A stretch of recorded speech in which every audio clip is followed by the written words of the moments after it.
নমস্কার বন্ধুরা, ঝর্ণা কিচেন সবাইকে স্বাগত। আশা করি সবাই ভালো আছেন। আজকে একটি রেসিপি নিয়ে আসছে। আজকে বিলের চিংড়ি, কুচু চিংড়ি আমরা শিলপাটায় বেটে নিয়েছি। মাত্র আধা কাপের মতো কুচু চিংড়ি আমরা শিলপাটায় বেটে নিয়েছি। আর এখানে নিয়েছি 1.5 কাপ পরিমাণের মতো চালের গুঁড়ো। আর এখানে বড় বড় সাইজের 2টি পেঁয়াজ কুচি এবং আধা চা চামচ পরিমাণ করে হলুদ গুঁড়ো এবং লঙ্কার গুঁড়ো, 1 চামচ পরিমাণের মতো আদা, রসুন এবং জিরে সম্পূর্ণ 1 চামচ নিয়েছি। আর ধনেপাতা কুচি, এখানে 5 থেকে 6টি কাঁচা লঙ্কা কুচি নিয়েছি। আধা কাপ পরিমাণের মতো কুচো চিংড়ি দিয়ে পুরো পরিবারের বড়া খাওয়া তৈরি হয়ে যাবে।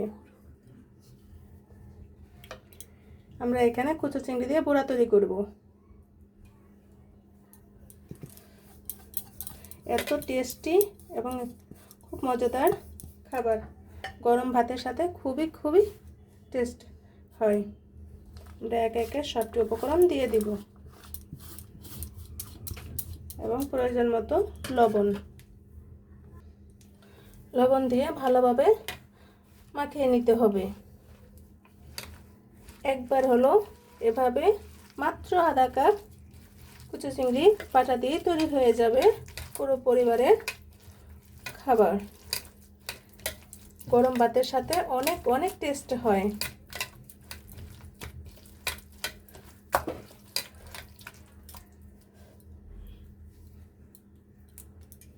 এখন আমরা তেলে ভেজে নিব। এখানে আমরা কড়াইতে তেল বসিয়ে দিয়েছি। এখন ছোট ছোট আকারে এভাবে আমরা বড়া তৈরি করে নেব। দেখুন বন্ধুরা, আমরা বড়া দিয়ে দিয়েছি। এখন এক পাশ ভালোভাবে বাদামি কালার হলে আমরা উল্টিয়ে দিব। এখন দেখুন বন্ধুরা, এক পাশ ব্রাউন কালার হয়ে গিয়েছে। এখন আমরা উল্টিয়ে দিব।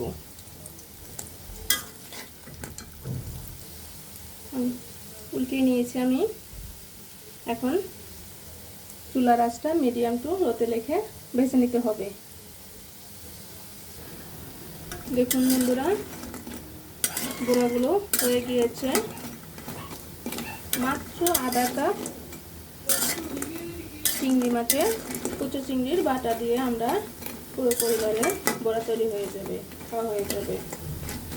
এখন আমরা নামিয়ে নেব। এভাবে আমরা বাকি বড়াগুলো ভেজে নেব। বাকি বড়াগুলো এভাবে ভেজে নিয়েছি ব্রাউন কালার পর্যন্ত। এখন আমরা নামিয়ে নেব। দেখুন বন্ধুরা, মাত্র আধা কাপ কুচো চিংড়ি বাটা দিয়ে এক